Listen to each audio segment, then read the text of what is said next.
Hello beautiful souls. వాళ్ళు whole హార్టెడ్గా sorry అయితే చెప్తున్నారు, కానీ నెక్స్ట్ జరిగేది షాక్ ఇస్తుంది. అదేంటో తెలుసుకోవాలనుకుంటున్నారా? అయితే చివరి వరకు ఈ రీడింగ్ని చూడండి. నేను ఆల్రెడీ కార్డ్స్ ప్రీ షఫుల్ చేశాను. మనం కార్డ్స్ పుల్అవుట్ చేద్దాము.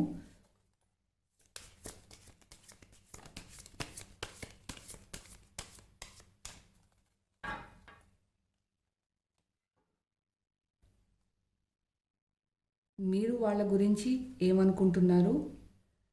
9 ఆఫ్ వాండ్స్. వాళ్ళ ఫీలింగ్స్ ఏంటి? Ace of swords. వాళ్ళు ఎందుకు మీ నుంచి ఫర్గివ్నెస్ ఆర్ క్షమాపణ కోరుకుంటున్నారు? 8 ఆఫ్ సోర్డ్స్. వాళ్ళు నిజంగానే హార్ట్ఫుల్గా మీకు అపాలజైజ్ చేయాలనుకుంటున్నారా? డెవిల్. మీకు తెలియని అన్ఎక్స్పెక్టెడ్ లవ్ సర్ప్రైజ్ ఏంటి? 7 ఆఫ్ సోర్డ్స్. మీరు మళ్ళీ వాళ్ళని ఇప్పుడు నమ్మొచ్చా? Knight of cups. ఈ రిలేషన్కి ఫైనల్ అవుట్కమ్ ఏంటి? Knight of swords. అండ్ మనం ఒక ఆరికల్ కార్డ్ కూడా చూద్దాము. యూనివర్స్ మీకు ఏం అడ్వైస్ చేస్తున్నారో.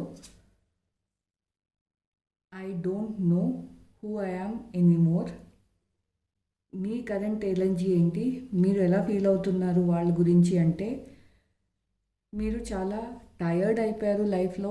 వాళ్ళ గురించి ఆలోచిస్తూ, మీకు వాళ్ళకి మధ్యలో ఉన్న ఇష్యూస్ గురించి ఆలోచిస్తూ చాలా టైర్డ్ అయిపోయారు, చాలా డిప్రెసింగ్గా ఉన్నారు. మీకు తెలుసు ఈ రిలేషన్షిప్లో గ్రోత్ అండ్ సక్సెస్ ఉండే ఛాన్స్ ఉంది అని, కానీ మీ మధ్య జరుగుతున్న ఇష్యూస్ వల్ల చాలా టయర్డ్ అండ్ ఇరిటేటింగ్గా ఫీల్ అవుతున్నారు. అది క్లారిఫై చేద్దాము. ఎస్, మీకు తెలుసు ఈ రిలేషన్ వల్ల మీకు గ్రోత్ సక్సెస్ ఉంది, ఈ రిలేషనే మీకు అన్నీ అని. But you still feel tired ఈ రిలేషన్ గురించి. అలాగే వాళ్ళు మీ గురించి ఏమనుకుంటున్నారు అంటే, మీరు వాళ్ళకి దొరికిన ఒక గిఫ్ట్ లాగా ఫీల్ అవుతున్నారు. కానీ మీరు ఒక డెసిషన్ తీసుకుంటే ఆ డెసిషన్కి తిరుగులేదు, అండ్ మీరు ఆ డెసిషన్కి స్టిక్ ఆన్ అయి ఉంటారు అని వాళ్ళకి చాలా స్ట్రాంగ్గా తెలుసు. క్లారిఫై చేద్దాము. ఎస్, వాళ్ళు మీరంటే ఇష్టపడుతున్నారు, కానీ మీ డెసిషన్ అంటే భయపడుతున్నారు. అండ్ వాళ్ళు మీకు ఆ డెసిషన్కి మధ్యలో జగ్గల్ అవుతున్నారు. వాళ్ళు ఎటువైపు వెళ్ళాలో వాళ్ళకి అర్థం కావటం లేదు. వాళ్ళకి ఇప్పుడు మీ వాల్యూ ఎలా అర్థమైంది? వాళ్ళు మిమ్మల్ని ఎందుకు ఫర్గివ్ చేయమని అడగాలనుకుంటున్నారో. ఎందుకు అంటే వాళ్ళకి ఇప్పుడు మీ వాల్యూ క్లియర్గా అర్థమవుతుంది. మీరు లేనప్పుడు వాళ్ళు చాలా మెంటలీ ట్రాప్డ్గా ఫీల్ అవుతున్నారు. వాళ్ళకి ఏ డైరెక్షన్ కనిపించడం లేదు లైఫ్లో. వాళ్ళు తీసుకున్న అన్ని డెసిషన్స్ ఫెయిల్ అవుతున్నాయి. మీరు ఉన్నప్పుడు వాళ్ళ లైఫ్ ఎలా ఉంది, మీరు వెళ్ళిపోయిన తర్వాత వాళ్ళ లైఫ్ ఎలా ఉందో వాళ్ళకి క్లారిటీగా తెలుస్తుంది. మీ వాల్యూ తెలిసి వస్తుంది. ఇది క్లారిఫై చేద్దాము. ఎస్, మీరు ఉన్నప్పుడు లైఫ్ చాలా హ్యాపీగా ఉండేది. ప్రతి డెసిషన్లో మీరు సపోర్టివ్గా ఉన్నారు. అండ్ లైఫ్ చాలా ఎనర్జెటిక్గా ఉండేది, ఈజీగా ఉండేది. మీరు వెళ్ళిపోయిన తర్వాత వాళ్ళకి మీ వాల్యూ చాలా క్లియర్గా తెలుస్తుంది. వాళ్ళు డెస్పరేట్గా మీకు ఏం చెప్పాలనుకుంటున్నారు అంటే, వాళ్ళ అపాలజీ ఎలా చెప్పాలనుకుంటున్నారు అంటే, వాళ్ళు ఏదైతే ఎడిక్షన్లో ఉన్నారో, నాకు తెలిసి థర్డ్ పార్టీతో రిలేషన్లో ఉండాలి. అదే రీజన్ అయి ఉండాలి మీ రిలేషన్ బ్రేక్ అవ్వడానికి, ఆ థర్డ్ పర్సన్. సో ఆ మిస్టేక్ వాళ్ళకి ఇప్పుడు రియలైజ్ అవుతుంది. ఎందుకంటే ఆ థర్డ్ పర్సన్ వాళ్ళకి కరెక్ట్ కాదు. మీతో ఉన్నప్పుడు వాళ్ళతో ఉన్నప్పుడు లైఫ్ కంపేర్ చేసుకున్నప్పుడు వాళ్ళకి ఒక క్లారిటీగా అర్థమవుతుంది, ఇది నా లైఫ్ కాదు, నేను దీని గురించి లేను అనేసి. సో క్లారిఫై చేద్దాము. ఎస్, ఎందుకు అంటే మీతో ఉన్నప్పుడు చాలా హ్యాపీగా అండ్ జాయ్ఫుల్గా ఉన్నారు. అండ్ మీతో ఉన్నప్పుడు వాళ్ళు తీసుకున్న ప్రతి డెసిషన్, వేసిన ప్రతి స్టెప్ వాళ్ళకి చాలా సక్సెస్ని ఇచ్చింది. బట్ ఇప్పుడు వాళ్ళు ఒక టాక్సిక్ రిలేషన్లో ఉన్నారు. అండ్ మీరు అన్ఎక్స్పెక్టెడ్ లవ్ సర్ప్రైజ్ మీ లైఫ్లోకి ఏం రాబోతుంది వాళ్ళు చెప్పే అపాలజీ తర్వాత అంటే, నాకు తెలిసి వాళ్ళు మిమ్మల్ని చీట్ చేశారు అండ్ ఒక థర్డ్ పర్సన్తో ఇన్వాల్వ్ అయ్యారు. తర్వాత ఇప్పుడు వాళ్ళు కొంచెం స్పిరిచువల్గా కూడా చేంజ్ అయ్యారు, మీ వాల్యూ తెలుసుకున్నారు. అండ్ వాళ్ళు తీసుకున్న అన్ని డెసిషన్స్ని రివర్స్ తీసుకుంటున్నారు. అంటే వాళ్ళు తీసుకున్న అన్ని డెసిషన్స్ తప్పని వాళ్ళు అనుకొని వాటిని కరెక్ట్ చేయడానికి ట్రై చేస్తున్నారు. అండ్ సక్సెస్ తరపు అంటే మీ వైపు వాళ్ళు స్టెప్స్ వేయడానికి ట్రై చేస్తున్నారు. క్లారిఫై చేద్దాము. ఎస్, వాళ్ళు ఏ డైరెక్షన్లో అయితే వెళ్ళారో అది ఎంప్టీ డైరెక్షన్. వాళ్ళకి అది బ్యూటిఫుల్ లైఫ్ లాగా అప్పుడు అనిపించింది. కానీ వాళ్ళు ఏం కోల్పోతున్నారో అప్పుడు వాళ్ళకి తెలియలేదు. సో వాళ్ళని వదిలి మళ్ళీ మీ వాల్యూ తెలుసుకొని మీ దగ్గరికి రాబోతున్నారు. అది మీరు ఎక్స్పెక్ట్ చేయరు. ఎందుకు అంటే మీతో బ్రేకప్ అయిపోయింది. వాళ్ళు ఇంకొకరితో కమిట్ అయ్యి మూవ్ ఆన్ అయిపోయారు. వాళ్ళు మళ్ళీ మీ లైఫ్‌లోకి ఎంటర్ అవుతారని మీరు ఎక్స్పెక్ట్ చేయరు. మీకు వాళ్ళ మీద ఎంత ప్రేమ ఉన్నా బ్రేకప్ అయిపోయిన తర్వాత మీకు వాళ్ళు మళ్ళీ తిరిగి రావాలని ఉన్నా వాళ్ళు ఆల్రెడీ కమిట్ అయ్యారు కాబట్టి మీరు అడ్జస్ట్ అయిపోవడానికి మిమ్మల్ని మీరు ఆ సిచ్యువేషన్ నుంచి మూవ్ ఆన్ అయిపోవడానికి చాలా ట్రై చేస్తున్నారు. కానీ అది మీ వల్ల కావట్లేదు. మీరు మూవ్ ఆన్ అవ్వకముందే వాళ్ళు తిరిగి మీ లైఫ్‌లోకి రాబోతున్నారు.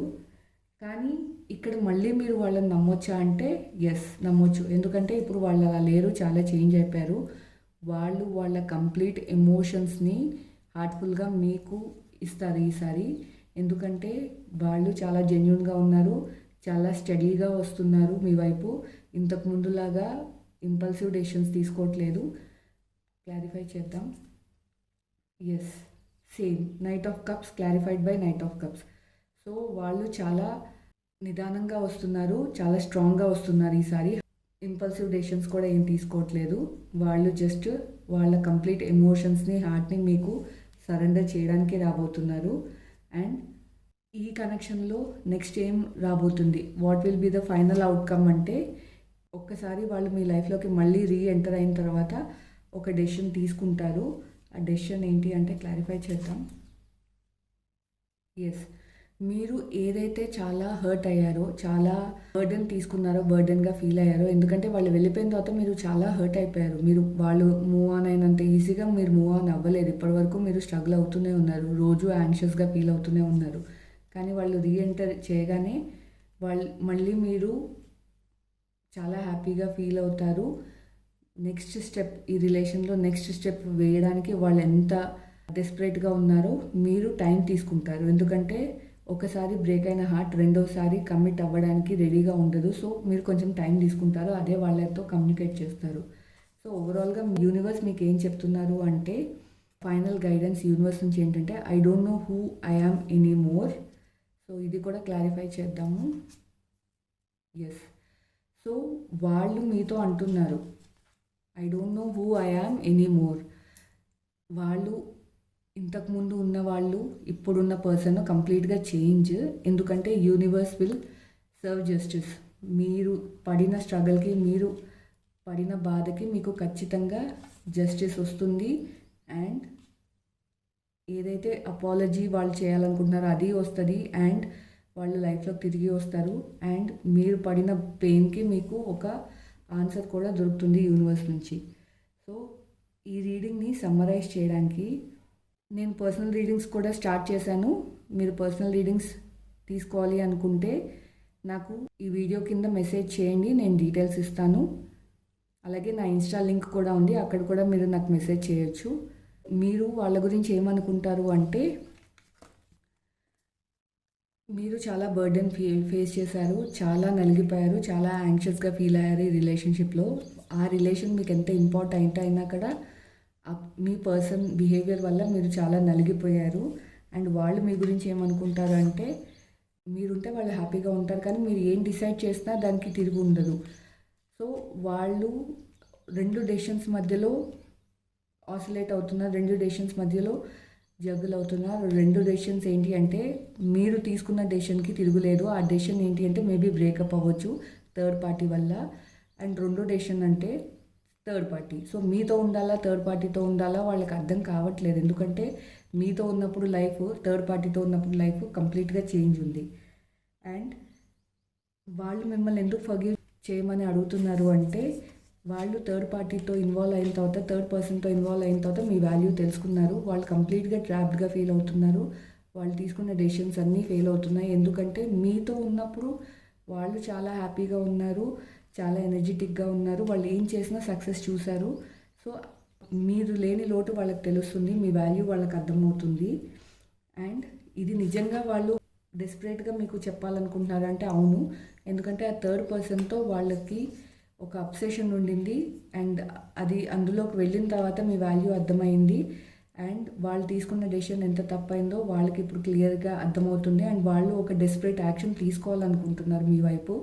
ఆ యాక్షన్ ఏంటి అంటే మీకు అపాలజైజ్ చేసి మళ్ళీ మీ లైఫ్లోకి రీఎంటర్ అవ్వడం.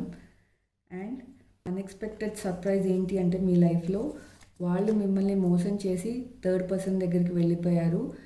కానీ ఇప్పుడు అఫ్కోర్స్ వాళ్ళు చేసింది తిరిగి తీసుకోలేరు, కానీ వాళ్ళని వాళ్ళు కరెక్ట్ చేసుకొని వాళ్ళు పోగొట్టుకుంది తిరిగి మీ దగ్గర మీ నుంచే పొందాలనుకుంటున్నారు. వాళ్ళు పోగొట్టుకున్న మనశ్శాంతి, వాళ్ళు పోగొట్టుకున్న హ్యాపీనెస్, వాళ్ళు పోగొట్టుకున్న స్వేచ్ఛ అన్నీ మీ దగ్గర నుంచే తిరిగి తీసుకోవాలనుకుంటున్నారు. కానీ ఇది మీరు ఎక్స్పెక్ట్ చేయరు. అందుకే ఇది మీకు అన్ఎక్స్పెక్టెడ్ సర్ప్రైజ్ అవుతుంది. ఎందుకంటే ఇది మీరు అస్సలు ఎక్స్పెక్ట్ చేయరు వాళ్ళు తిరిగి మీ లైఫ్లోకి వస్తారు అని. వాళ్ళు వచ్చిన తర్వాత మీకు డౌట్, తిరిగి వాళ్ళని నమ్మొచ్చా నమ్మకూడదా అని. కానీ నమ్మొచ్చు, ఎందుకంటే వాళ్ళు చాలా చేంజ్ అయిపోయారు. వాళ్ళు హోల్ హార్టెడ్గా వాళ్ళ ఎమోషన్స్ని, వాళ్ళ లైఫ్ని, వాళ్ళ లవ్ని మీకు ఇస్తున్నారు. సో వాళ్ళు ట్రూగా ఈసారి మీ లవ్ గురించే తిరిగి మీ లైఫ్లోకి వస్తున్నారు. అండ్ ఫైనల్ అవుట్కమ్ ఏంటి అంటే వాళ్ళు మీ లైఫ్లోకి వచ్చిన తర్వాత మీరు కొంచెం కన్ఫ్యూజ్ స్టేట్లో ఉంటారు. ఎందుకంటే మీరు చాలా హర్ట్ ఫీల్ అయ్యారు, మీరు చాలా పెయిన్ ఫీల్ అయ్యారు, ఇంకా ఫీల్ అవుతున్నారు. మీరు అందులోంచి ఇంకా బయటపడలేదు, మూవ్ ఆన్ అవ్వలేదు. ఆ స్టేజ్లోనే వాళ్ళు మళ్ళీ వస్తారు. కానీ వాళ్ళు చాలా ఈగర్గా ఉంటారు, మేబీ మ్యారేజ్ కోసం, నెక్స్ట్ స్టెప్ వేయడం కోసం. కానీ మీరు ఇంకా టైం తీసుకుంటారు. And nothing wrong in that. మీ ఇంట్యూషన్, మీ మనసు మీకు చెప్తే ఖచ్చితంగా టైం తీసుకోండి. ఎందుకంటే మళ్ళీ ఇమీడియట్గా ఎవరూ ట్రస్ట్ చేయలేరు అలా వదిలేసి వెళ్ళిపోతే. సో యూనివర్స్ ఏం చెప్తున్నారంటే ఆ పర్సన్ ఇప్పుడు కంప్లీట్గా చేంజ్డ్ పర్సన్. ఇంతకుముందు ఉన్న మనిషి ఇప్పుడు ఉన్న మనిషి చాలా వేరు.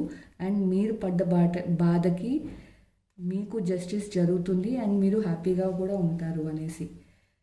ఒకవేళ ఈ రీడింగ్ మీకు రెజనేట్ అయి ఉంటే కామెంట్ చేయండి రీయూనియన్ అని. అదేవిధంగా నాతో కనెక్టెడ్గా ఉండడానికి సబ్స్క్రైబ్ చేసుకొని ఫాలో అవ్వండి. Stay connected, stay blessed.